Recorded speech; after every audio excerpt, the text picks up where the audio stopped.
Have you ever thought, I would love to travel, but I have a full time job and I have kids and bills? Well, this episode is for you. Today we're talking to Danielle Corbett, the host of the Thought Card and the founder of Grants for Creators. We're going to get into family travel, travel hacking, and how you can fund your next chapter. So with that, let's get into it. Welcome, Danielle. Hey, I'm happy to be here. Happy to have you here. So, Danielle, we know you're into traveling. And one of the things I like that you have on your thought card is that you break down the price of each trip and the activities you do. And I think a lot of people are not that transparent. So, what gave you that idea and inspiration to start doing that? To give people more of an idea like traveling is within their reach? It's the lack of transparency. You hit it on the nail on the head right there. Mm. I love traveling, but the first thing I think about when it comes to travel is how am I going to afford it? How much does this cost? And everyone is showing you beautiful imagery, beautiful photos, and encouraging you to come visit without solving that critical piece, the financial piece. So when I started my website, thoughtcard.com, back in 2015, this was a foreign concept. And a lot of people assume that they were like on board with this topic, and they weren't. They were like, why are you a travel creator talking about money?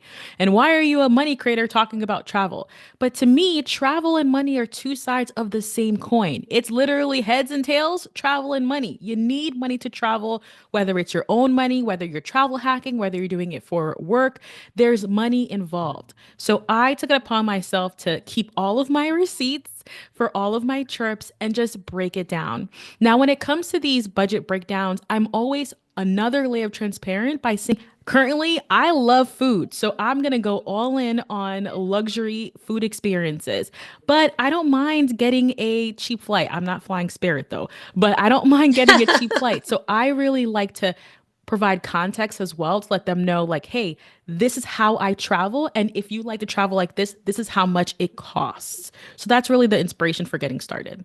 Danielle, I love how you explain how people love to travel and travel comes with money. How do you what made you decide it needed to be balanced? Because I know a lot of people are funding all their luxury trips with credit cards. How Mm. do you try to enjoy traveling even with a budget? How do you try to prioritize that when it comes to traveling without really putting yourself into such a hole? So when I first started traveling, I knew I did not want to travel with the financial stress of having to sacrifice so much all at once to save for an upcoming trip. A lot of people, they plan a trip and now they spend months saving so hard, working so hard for that trip. Mm. And to me, that's not the lifestyle. I don't want to have a scarcity or feast or famine lifestyle and a savings. For me, that's not compatible. So what I decided to do was instead of saving for the trip or a trip is become a lifestyle traveler, meaning just like going to the gym, just like paying for your cable subscription or your phone bill, travel is built into my monthly spending plan or your budget, whatever you want to Mm. call it. But to me, this felt so much more like practical, easy. I felt so much at ease versus having to hustle, hustle, hustle, hustle, hustle all the time. So that's really the foundation of like how I think about travel and personal finance is that I am a pescatarian, so I don't eat meat. I'm a traveler. So in order for me to have this travel lifestyle, it needs to be built into my budget and I need to create systems to be able to adopt that and follow through with that. I think that's great. I like Nicole and I, we traveled a lot, especially when we did not have kids. And I wish we would have planned more when it came to funding those trips. Like we never went out of our budget. We never went into credit card debt for it. But we probably could have had I guess not a better trip, but more experiences while we were on those trips when we weren't thinking about, okay, I have to make sure I have enough money for this. Like when we were younger, Nicole and I would say, oh, we got 2 weeks off. Let's go to Brazil for the next 10 days or whatever. And we never thought about how that impacted our finances. And I think if more people looked at it that way, I think people would say, you know what? Actually, I can forego doing this thing that I know I'm wasting money on and actually see another part of the world that would actually give me more experiences and give me a longer lasting like feeling than just what I'm doing in my everyday life. So, You know what it is because Nadia's kind of showing our age right now is because we were traveling before there were blogs, before there were podcasts. The only thing that you had was maybe a Lonely Planet manual. Oh, that would and would help have you never on your taken trip. that Priceline ticket either if I would have Yeah, budgeted for back it. then. So we didn't know. So it's great that you have a resource like this that's showing this can be done and you can break it down and you can schedule it in a way. Because we were basically weekend warriors. We're like, okay, we got this time off. We got Let's 2 weeks go. off. Let's go. And you had to like figure out once you got there. But yeah, now that the resources are available, this is great. And what you're saying about not having a feast of famine mindset reminds me of what we try to teach people here. We try to tell people you don't have to always just save for an emergency. We have something we call a sunshine fund, right? Which could be something you can use for traveling. You need to bake that into your budgeting and your lifestyle because you have to save. Saving is a part of life, right? Or it should be, because then it allows you to plan for things. And it does not mean you only have to plan for rainy days or when things go bad. You can plan for fun occasions like vacations, like spending time with your family and just making moments and memories together. So that's what I would say. I think we're on the same page with you. I think what we're calling that is our sunshine fund. And people really need to put that in practice because it does make a big difference in how you can use your money as a tool. I agree. Yeah, I think a big disconnect people have is that they don't see travel as a financial goal. And Mm. once you realize that, oh, travel is a financial goal, it unlocks so much potential. Mm. So here are like the main reasons why we don't typically prioritize travel in our financial plans. Because travel doesn't have consequences like a bill does. If you forget your electricity bill, they're going to come knocking on your door and they're going to come collect, right? So there's urgency when it comes to bills, and there's also consequences when it comes to bills as well. Another consequence could be having a bad credit score. But when it comes to travel, it's something that you can push off for later, for later, for later, and it becomes something that a lot of people now feel like it's unattainable because they push off this dream vacation for the last 10 years. So I think when we think about travel as a financial goal, we start to make money moves and really start to incorporate it in our lives in various different ways. Similar to your sunshine fund, I call it a vacation fund or a travel fund. So I actually have two vacation funds or travel funds. One is more for the spontaneous girlfriend getaways. I want to take my mom to an Airbnb for the weekend or do something romantic with my husband. That is more of the spontaneous, it comes up at random. But then when we have Mm-hmm. like our bigger family trips, that is where the bulk of my savings goes towards because we're working on going to Disney this year or we're working on going to Germany this year. So there's like lots of mindset pieces and also practical logistical pieces that really make everything fit so you could actually go and have an enjoyable time without financial stress. I think it's funny that you touched upon mindset. And the reason why is because I speak to a lot of people just around me. And like you said, they have these lifetime trips. Like they want to go to Paris or they want to go to Dublin or something like that because that's where their family's from and they've never been. And I'm like, you don't have to save up that long in order to go. Like it's actually very easy to go. I think it's more the mindset to get people over that you actually can make traveling something you can do and make it a part of your life. You don't have to wait until somebody gives you the permission in order to do it. Like I would say I have I don't try to like when I tell people, "Oh, I've been traveling," I kind of come off as like, "Oh, you're going all over the world." But it's not like that. It makes it more of it's a part of my lifestyle, you know? And I've incorporated that with my children too that they just know we're going to travel and we got to get used to it because that's what we do. We don't spend on other experiences or we don't buy a lot of materialistic thing. What we do for our family is we travel. And I think people, if you get into that mindset that it doesn't have to be either or, but you can balance the two, it actually will work better for you in the long run. Another key difference for me, I just want to piggyback on what you're saying, is I used to think of when I'm saving for travel, it was a sacrifice. Like I was making sacrifices, not getting my hair done, not going to the movies this week, or not doing things in order to afford travel. And what I didn't realize is that I was prioritizing travel. So that's like another positive spin that we could add to thinking about travel is like, this is a priority for me. Sure, I'm going to pick and choose what I want to do and how I could afford it. But if we stop thinking of it as like a sacrifice or saving has to be really hard, now we open ourselves up to just more opportunities and mindset. Like we said, mindset is so much of the travel experience. Hmm. Now, I know Nadia brought up, and you also brought up about family travel. Do you have any tips about family travel, how to travel with kids? Like, one, any tips? But then two, what is your favorite place to travel with your child? Okay, so I have a toddler. I'm in the thick of it, guys. Thick of it. And I Stay strong. feel, yes, thank you. Appreciate it. Any tips you could share for me, that's helpful. But like for me, I feel that when it comes to family travel, having conversations with all members of your party, even your 3-year-old, about what you want this trip to look like. And to me, I actually distinguish between a trip and a vacation. Typically, a trip is Mm. a lot of sightseeing, going out there, exploring, a lot of external exploration. And vacations are typically more restful, more just hanging out. I want to come back just rejuvenated. So we first start off with that. Like, are we trying to go, go, go and explore, see, or are we just trying to relax? And that sets the scene up for, okay, the things that we want to do, the activities that we want to plan, the places we want to see. And I call that your travel style. So every single family likes to travel a certain way. You may be pack up all the kids and go on a road trip kind of family, or you may be I love to fly first class kind of family. So having those honest discussions within yourself, within your family unit and saying, this is what I like, this is what I don't like.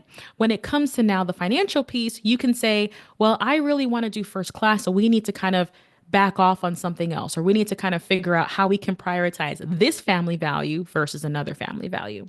So that's really important. We have honest conversations. We just, again, think about how are we going to be happy and fulfilled, all of us. And I see a lot of folks with older kids, they like loop their kids into the planning process. It's not, here's what we're going to do. It's more of like, hey, we have an afternoon. Would you want to do these 3 things? Or even older kids, I see people say, hey, go on TikTok. I know you scrolling already. Go on TikTok and find some things that are really interesting for us to do in this town. And we'll consider it as a family. So looping everyone in, I think, makes for an enjoyable trip. Everyone is engaged and they have a stake in claiming this vacation.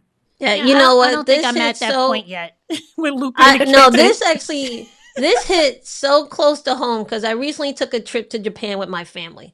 And when you say travel styles, that's when I realized my husband enjoys trips and the rest of the family, we enjoy vacations. Okay. He had the whole trip planned out with Japan. And I think we might have saw at least, I don't know, at least 20 temples and shrines out there. And it was a lot of walking, 20,000 steps. And then I had my girls who are old enough to go scroll and try to get some ideas of what we should do in Japan. And it really was like we had to blend everything together. And at one point, it was some tension because we said, look, we can't keep doing all this trip itinerary. We need some type of vacation.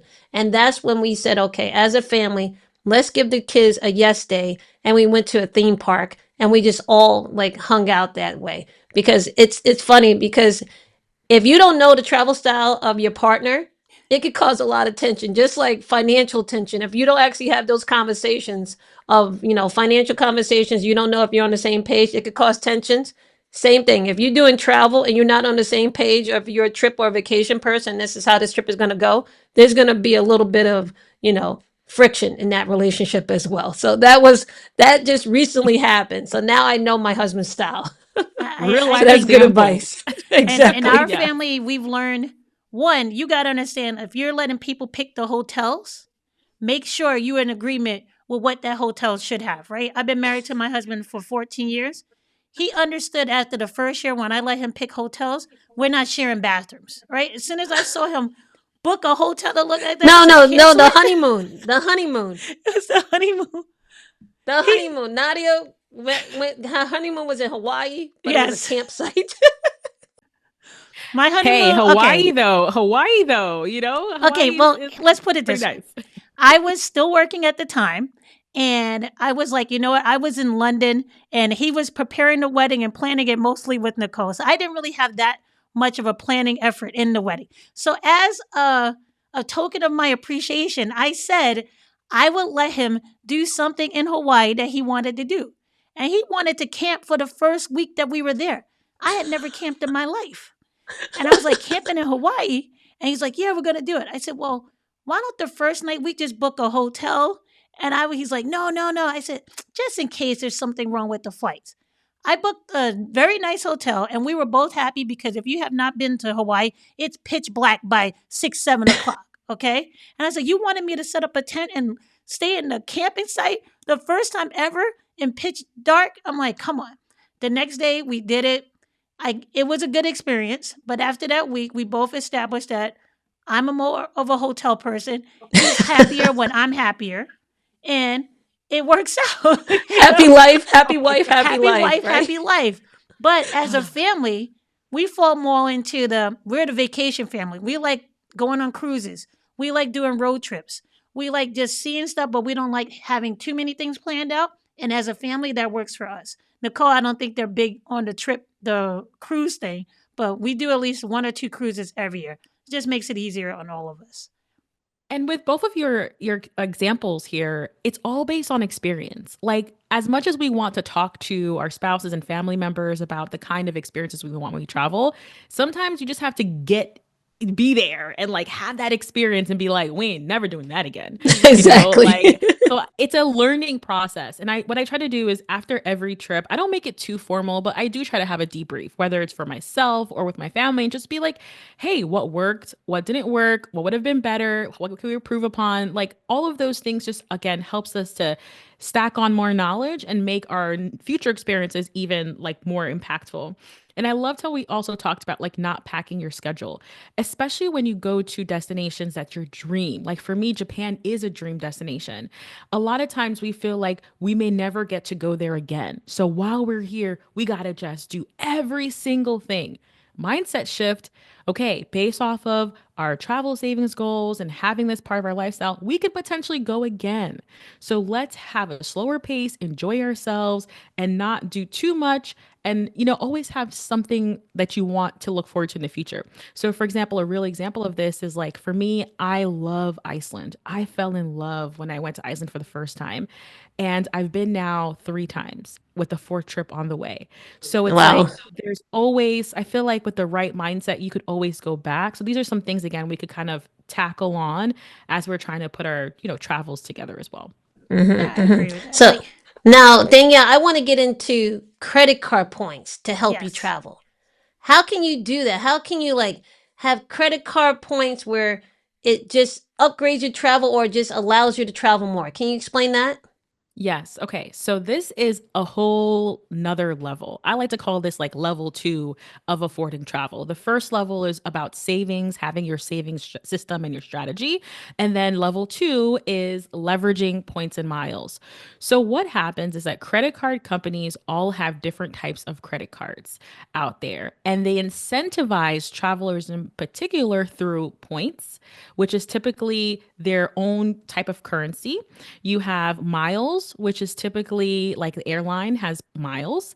And then you have cash back, which is literally like it allows you to earn a percentage from every purchase you make and get some cash back into your account as a result of that. So those are the three different types of currencies: points, miles, and cash back, right? So with that being said, a lot of people, what they're doing right now is because there are sign up bonuses. When you open a new credit card, it's really important to look at what are they offering in terms of the perks? Meaning they're going to give me 5 times the points and miles on groceries, for example, or hotel stays, or airline, or travel, or something like that. So that's one. You want to look at what they're offering, but they're also typically offering a sign up bonus. And this sweetens the pot for us. So we can say, I'm going to sign up for credit card A instead of B because of all the sign up bonuses. And a lot of times, these bonuses are so lucrative that you can book a flight, 2 flights sometimes. You could book a series of hotel stays. And a lot of times, also, there's limited time promotions too. So you can start off with, say, let's say 50,000 points and miles typically, but then they have like a surprise special promotion and now it's 100 points and miles. So you could look out for that. So like you mentioned, it's all about offsetting travel costs. You could use points, miles, and cash back to pay completely for your trip. You could use it to pay partially for your trip. You could use it to gift to other people. So it's so empowering because it offers us more than we could typically do with the cash we actually have in our bank account. How would you convince a person like me that it's worth going through and using points and taking the time out to actually be flexible with what the points can give you and actually doing it? Because I know I should be doing it, but when I go to start booking a trip, I'm like, I don't want to use the point. I don't know how to do this. And I do the very basic, like, oh, how many points does this hotel cost? I have that many points. Like I know I'm leaving so much on the table. What would you say to a person to convince them, like this is worth doing? This is worth taking your time out to do. Okay, so I like to think of it as a language. Like, are you invested in learning this language? Because it's a learning curve and there's going to be ups and downs and new things added all the time. And you can be someone that is super optimized where you need to make sure everything is on point, or you're just enough that you just want to enjoy a free flight every year. So I think that for travelers, it's okay to be in the middle, or it's okay to be interested but not too optimization focused. Again, looking at your travel style and how much capacity you have to learn this language. For me, what's motivated me to understand points and miles game, we call this a game, is what I can afford to do because of it. So, for example, every year we can go on a one night stay at our local casino because of our points and miles stash. To me, I love that. I can treat my husband to something really nice. So all of this, my points and miles game is attached to real outcomes that I can do for me and my family. It's not just, oh, 50,000 points. It's no, 50,000 points equals 2 round trip tickets Okay. to the Mm. Caribbean, for example. So give your points and miles a goal, and then you're just focusing on one goal at a time versus kind of so focused on so many different things, if that makes sense. That makes sense. I will look at it that way. So how do you avoid the credit card trap that you can get into where maybe the points aren't worth the money that Opening you up and actually putting are to spend. saving? Like Yeah. how do you like what's a quick tip you can give, like how do you avoid the most common trap or so? I think the most common trap is getting into credit card debt. That is what I Mm. believe that the credit card companies are hoping for. They're No, hoping definitely. that you over leverage and you put too much and now you're on this payment plan with them. So I think Yeah. that's the biggest mistake. And even someone like me, I've been doing this for so long, when I'm not careful, I could just slip. It's a slippery slope. It's a very very very very slippery slope. So I think again, having a goal, it's like if I'm going to get into this game, I need to win and I need to know what I'm winning and how I'm going to win that thing. That keeps you really, really focused as well. Now, Danielle, I love how you think about planning, right? Now, another thing I said that we would get into is how to fund your next chapter. So, this is going more towards grants. You're the founder of Grants for Creators. Can you tell us a little bit more about that and how that's something that can help people in their next chapter? Yes. Okay. So, as a small business owner who doesn't have a brick and mortar, and as a creative person, I always felt that grants was not attainable for me because I'm not a nonprofit. I don't have a actual location. So for so long, I just it was out of sight, out of mind. However, in 2020, there was a lot of things going on in the world and a lot of money was flowing because they realized things are shut down. And for me as a creative person, I saw so many grants. There was so much that I could not apply to something. It was so apparent. So that's like kind of part one. But part two is that I was a grants administrator in corporate America. So I worked for a healthcare institution and I actually helped physicians and researchers find grants, apply to them. Like that was my job, like my literal job. So I share this all to say is that you can, in your next chapter, leverage your 9 to 5 skills to create something in a whole different lane and something whole new, but using the skills that you have. So in 2020, around that time, I saw these grants for creative people and I started applying. And lo and behold, I won 4 grants as a podcaster. Okay. So I bought Wow. this couch. I bought this couch you see back there. I got some other things, right? And to me, the veil was like just fell down and I was like, I am a grant funded creator. And I started now trying to see if I can make this a more consistent income stream. The thing about grants is that it's not consistent. There's no guarantee that you're going to win a grant, and there's no, we can't project and forecast, oh, I'm going to win 5 grants this year. It just doesn't work like that. But I saw so much that I started sharing with my friends, and I shared so many that I'm like, I feel like I'm annoying so and so. Like, I feel like I'm that friend who's like sending memes, but like sending money, but it wasn't appreciated. So I said, you know what? I'm going to just create a newsletter and I'm just going to share what I have. And since then, since 2022 when I started that, it's blown up. And I feel like we are building this movement where creators are tapping in. They understand that, hey, I don't need to have a brick and mortar. I don't even need to sometimes be an LLC. All I have to do is have an awesome idea. And that idea can be enough to get funded by someone who wants to support the idea. So I absolutely feel like grants are an undercover income stream that a lot of us is not tapping into. And it's definitely putting yourself out there. I think, if you're wanting to speak on stage or if you're creating products or you're pitching services, grants are very similar to that. You're putting yourself out there and you're asking for funding. And it's not a personal thing, meaning like you're not physically talking to someone and asking them. You're applying, you're putting things in a written form, and you just see what happens. So I'm shocked that I won 4 grants, and I'm shocked I was able to transition from corporate to being a creator and doing this full time. Like, it's still shocking, but that's what the next chapter is. It's all about looking at things differently, being creative in your pursuits, and tapping in whenever possible. What I like about this idea of using grants to help you with that next chapter is that you're actually, first, when you become an entrepreneur, you're actually taking a bet on yourself, Mm-hmm. right?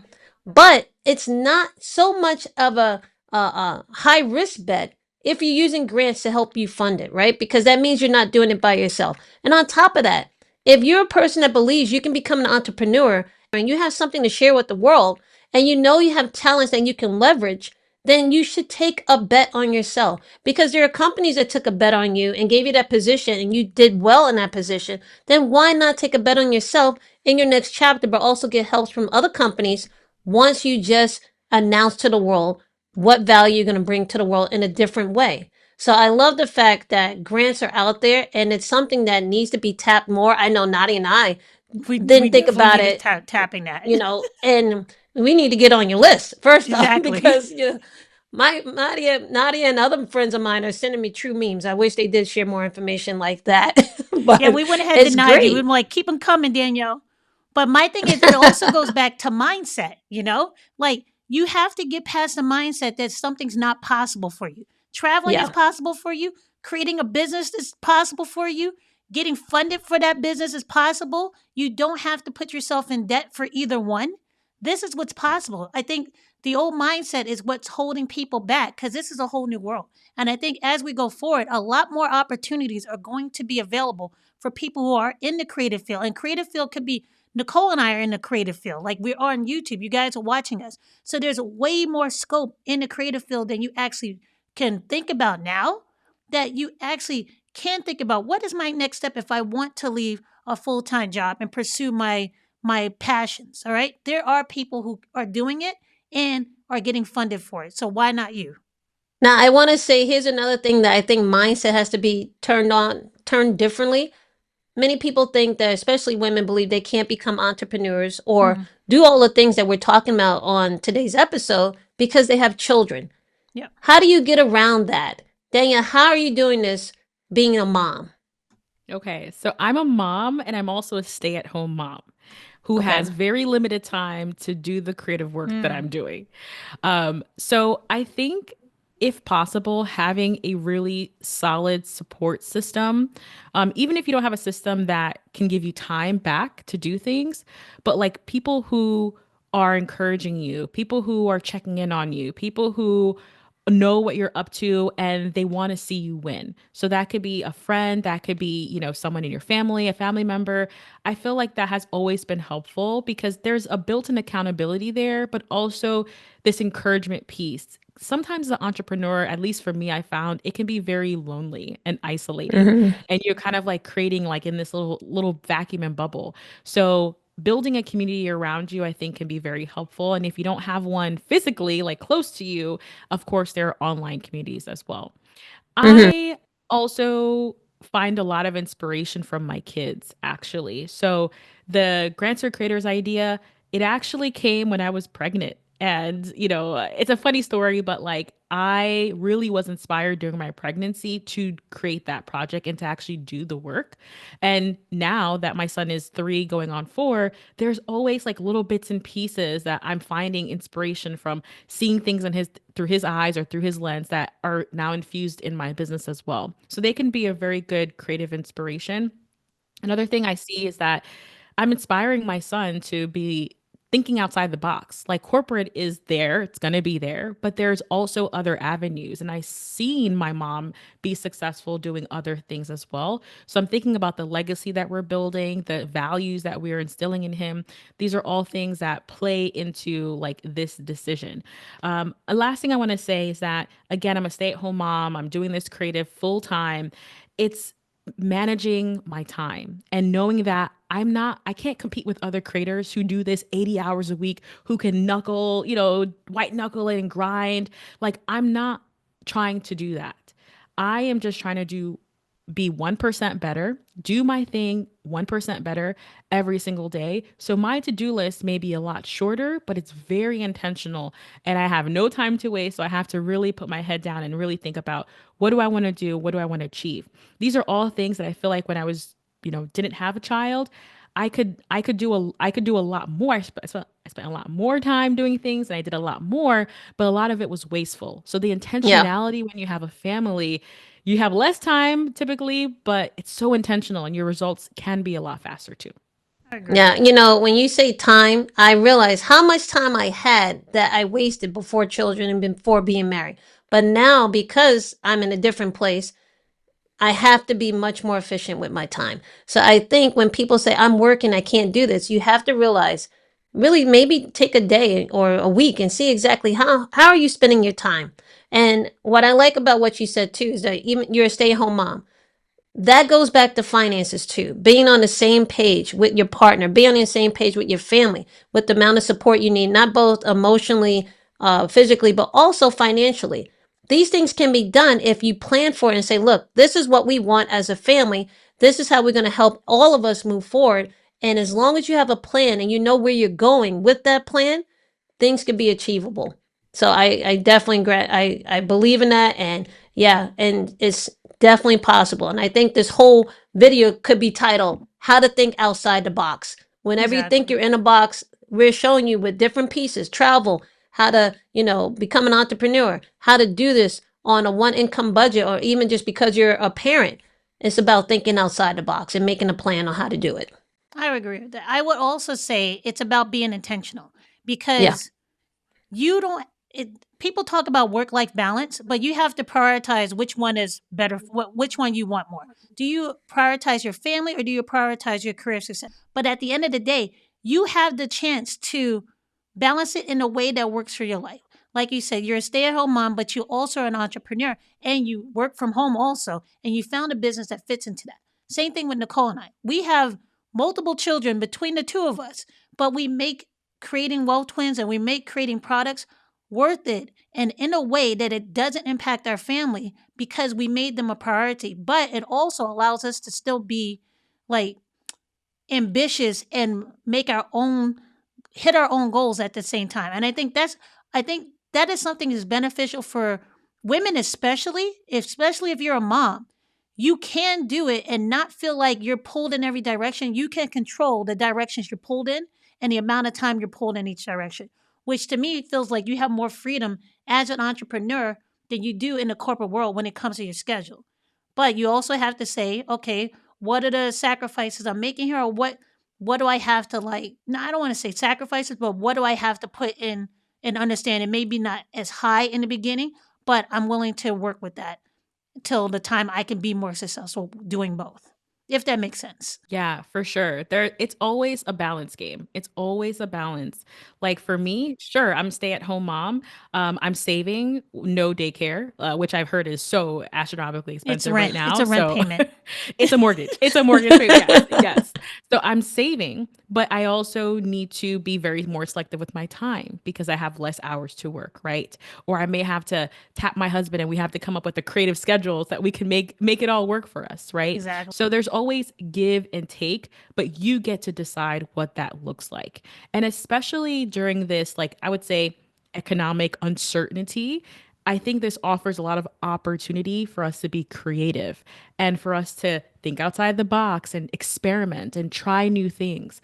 And for me, something I've learned is that not everything has to make me income immediately. Like it could be a slow build and I could continue to tinker and grow. So that's some of the things I've learned along the way. But 4 years of entrepreneurship, there's so much still to learn, as I'm sure you both know as well. Mm-hmm. So Danielle, I wanna do something different today. We're gonna end this off with some rapid questions, right? So we're gonna give you 3 rapid questions and see how you do. Okay? Sound Yes, good? let's do it. Sounds good. Yes. Okay. First, your favorite place to travel. Let me know. Top place that you've traveled to and why. Okay, that's hard, but I'm gonna switch it up a little bit and say Bermuda because the flight from the East Coast is like an hour, 90 minutes, that sort of thing. So it's very doable. The island is also very small, so you can explore very easily. The beaches are absolutely beautiful. So if you're looking for that vacay vibe, it's 100% that's there.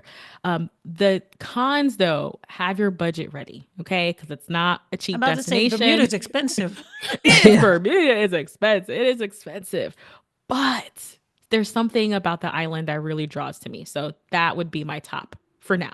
Yeah, for now. Plus, they don't get Zika virus. That the mosquito didn't go. That No was the top mosquitoes. destination. And No I will say it's mosquitoes. probably the nicest people I've ever met were in Bermuda. And like people gave me their bus tickets. I didn't know where I was going. It's like, here's some bus tickets for you and your family. Get on the bus and go. I was like, okay, thank you. Like Thank some you. of the nicest Yes. people.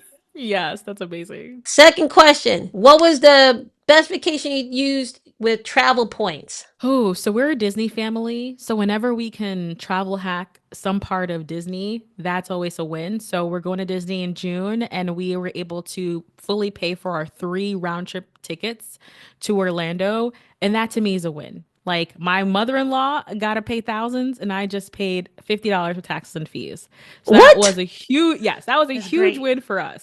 Yes. All right, now you get the last question. And the last question is, where can people find you and learn more about the Thought Card and about the grants for Great. creatives? Yes. Okay. So head over to thoughtcard.com. There you could check out my blog and my podcast, The Thought Card, talk all about affording travel and building it part of your life. If you are interested in getting a monthly grants list, you could head over to grantsforcreators.com. We also send you monthly email, but also a weekly update. So there's going to be money coming at you all different places. And if there's anyone who wants to take that next step, who really likes challenges, I just launched a 5-day Jumpstart Your Vacation Fund challenge that you can check out. And I'll walk you through step by step how to build up your travel savings on autopilot in 5 days. All right, great. Well, Danielle, we enjoyed having you on the show today. Thank you so much. And guys, if you enjoyed having Danielle on the show and you'd like to see more episodes like this, let us know by giving us a like and also subscribing to the channel and sharing it with someone you care about. And with that, guys, we'll see you in the next one.